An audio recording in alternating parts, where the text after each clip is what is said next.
രാജ്യത്തെ തൊഴിലില്ലായ്മ നിരക്ക് ഭയാനകമായി ഉയർന്നുകൊണ്ടിരിക്കുന്നുവെന്ന കണക്കുകൾ പുറത്തു വന്നുകൊണ്ടിരിക്കുമ്പോഴാണ് തൊഴിൽ രഹിതരെ ആശങ്കയിലാക്കുന്ന തീരുമാനം ഇന്ത്യൻ റെയിൽവേയിൽ നിന്ന് ഉണ്ടായിരിക്കുന്നത്. ഗ്രൂപ്പ് ബി, സി വിഭാഗങ്ങളിലെ നോൺ ഗസറ്റഡ് സാങ്കേതിക മേഖലകളിൽ വിരമിച്ചവരെ നിയമിക്കുന്നതിനാണ് തീരുമാനം. മെയ് മാസത്തിലെ ആനുകാലിക തൊഴിൽ ശക്തി സർവേ പ്രകാരം തൊഴിലില്ലായ്മ ഏപ്രിൽ മാസത്തെ 5.1% നിന്ന് 5.6 ഉയർന്നിരിക്കുകയാണ്. നാമമാത്ര ഒഴിവുകളിലേക്ക് പോലും അപേക്ഷ നൽകുന്നവരുടെ എണ്ണം പരിശോധിച്ചാൽ തന്നെ തൊഴിലില്ലായ്മയുടെ രൂക്ഷത ബോധ്യപ്പെടുന്നതാണ്.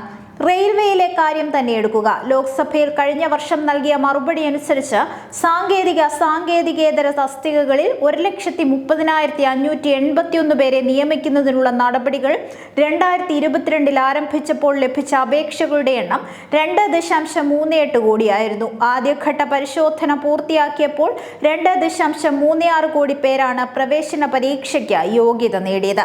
കഴിഞ്ഞ ജനുവരിയിൽ റെയിൽവേയിലെ തന്നെ ഗ്രൂപ്പ് ഡി നിയമനത്തിനായി 32,438 തസ്തികകൾ നികത്തുന്നതിന് അപേക്ഷ ക്ഷണിച്ചപ്പോഴും 1.08 കോടി അപേക്ഷകൾ ലഭിച്ചു.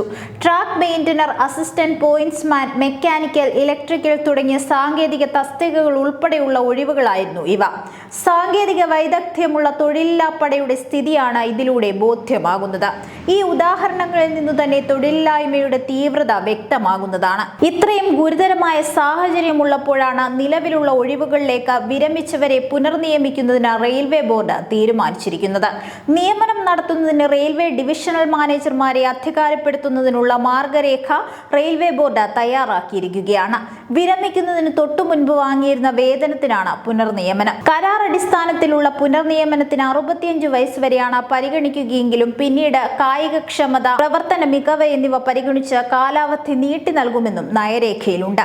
2024 പാർലമെന്റിൽ നൽകിയ മറുപടി പ്രകാരം വിവിധ സോണുകളിലായി ആകെ 14.13 ലക്ഷം തസ്തികകളുള്ള റെയിൽവേയിൽ 3.15 ലക്ഷത്തോളം ഒഴിഞ്ഞുകിടക്കുന്നുണ്ട്.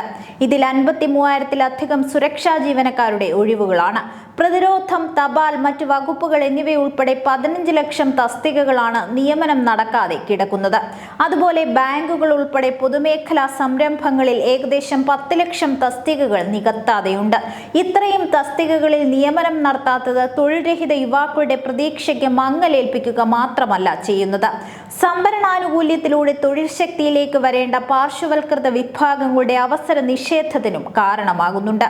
സാങ്കേതികേതര ജീവനക്കാരുടെ അഭാവവും അതുവഴി നിലവിലെ തൊഴിൽ ശക്തി നേരിടേണ്ടി വരുന്ന ജോലിഭാരവും സമ്മർദ്ദവും റെയിൽവേയുടെ സുരക്ഷയ്ക്കും വലിയ ഭീഷണി ഉയർത്തുന്നുവെന്ന് നിരവധി പഠന റിപ്പോർട്ടുകൾ പുറത്തു വന്നിട്ടുണ്ട്.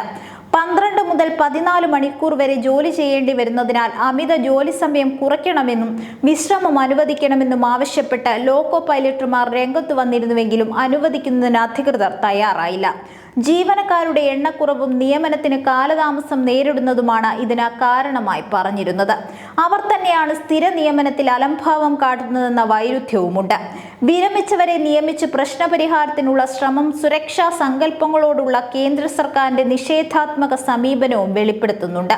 മാത്രവുമല്ല, വിരമിക്കുന്നവരെ നിയമിക്കുമ്പോൾ തൊഴിൽ സുരക്ഷിതത്വം ഉറപ്പുവരുത്തുന്നതിനുള്ള നിയമപരമായ വ്യവസ്ഥകൾ പാലിക്കേണ്ടി വരില്ലെന്നും സ്ഥിരം ജീവനക്കാർക്ക് നൽകേണ്ടി വരുന്ന സാമ്പത്തിക ബാധ്യതയിൽ നിന്ന് ഒഴിഞ്ഞുമാറാമെന്നുമുള്ള ലാഭേച്ഛയും ഇതിനു പിന്നിലുണ്ട്. ജീവനക്കാരുടെ അഭാവവും സാങ്കേതികവിദ്യ ഉപയോഗിക്കുന്നതിലെ കാലവിളംബവും മൂലം സംഭവിക്കുന്ന അപകടങ്ങൾ ഒഴിവാക്കുന്നതിന് സർക്കാരിന് താല്പര്യമില്ലെന്നും ഇത് വ്യക്തമാക്കുന്നു.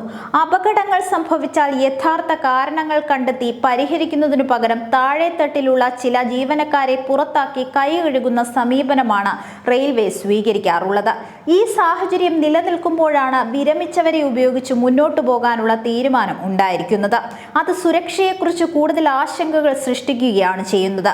അതോടൊപ്പം ഈ നടപടി രാജ്യത്തെ തൊഴിൽരഹിത സമൂഹത്തോടുള്ള വിവേചനത്തിന്റെ പ്രതിഫലനവുമാണ്. സുരക്ഷിത തൊഴിലെന്ന യുവാക്കളുടെ സ്വപ്നമാണ് ഇതിലൂടെ പൊലിയുന്നത്.